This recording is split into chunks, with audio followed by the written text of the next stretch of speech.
Hope, ikalimang kabanata. Tumawag ka ngayon, may sasagot ba sa iyo? At sa kanino sa mga banal babalik ka? Sapagkat ang bigat ng loob ay pumapatay sa taong hangal, at ang paninibugho ay pumapatay sa mangmang.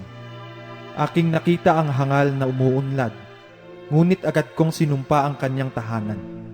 Ang kanyang mga anak ay malayo sa katiwasayan, at sila'y mga pipisa sa pintuang bayan, na wala mang magligtas sa kanila. Na ang kanyang ani ay kinakain ng gutom, at kinukuha na mula sa mga tinik, at ang silo ay nakabuka sa kanilang pag-aari.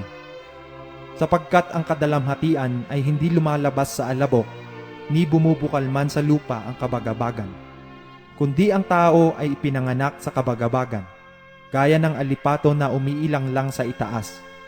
Ngunit sa ganang akin ay hahanapin ko ang Diyos, at sa Diyos ay aking ihahabilin ang aking usap, na siyang gumagawa ng mga dakilang bagay at ng mga hindi maggunita, ng mga kamanghamanghang bagay na walang bilang, na siyang nagbibigay ng ulan sa lupa at nagpapahatid ng tubig sa mga bukid, na anupat kanyang iniuupo sa mataas, yaong nangasa mababa, at yaong nagsisitangis ay itinataas sa katiwasayan.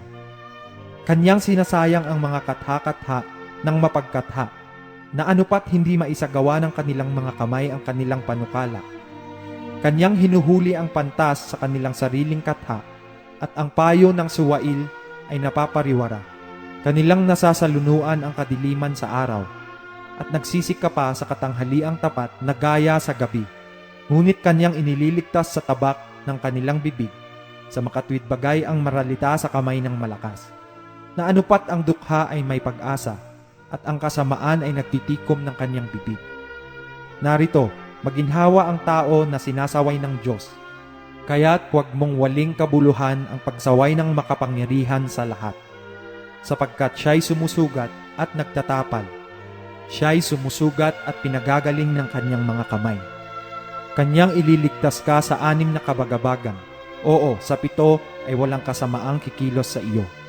Sa kagutom ay tutubusin kanya sa kamatayan, at sa pagdidigma ay sa kapangyarihan ng tabak.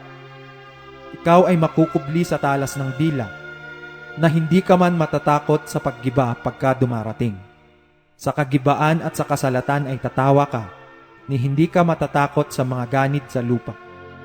Sapagkat ikaw ay makakasundo ng mga bato sa parang, at ang mga ganid sa parang ay makikipagpayapaan sa iyo.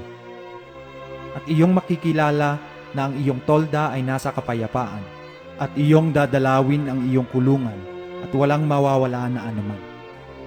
Iyo rin namang makikilala na ang iyong binhi ay magiging dakila, at ang iyong lahi ay gaya ng damo sa lupa. Ikaw ay darating sa iyong libingan sa lubos na katandaan, gaya ng bigkis ng trigo na dumarating sa kanyang kapanahunan. Narito aming siniyasat, at gayon nga, dinggin mo at talastasin mo sa iyong ikabubuti.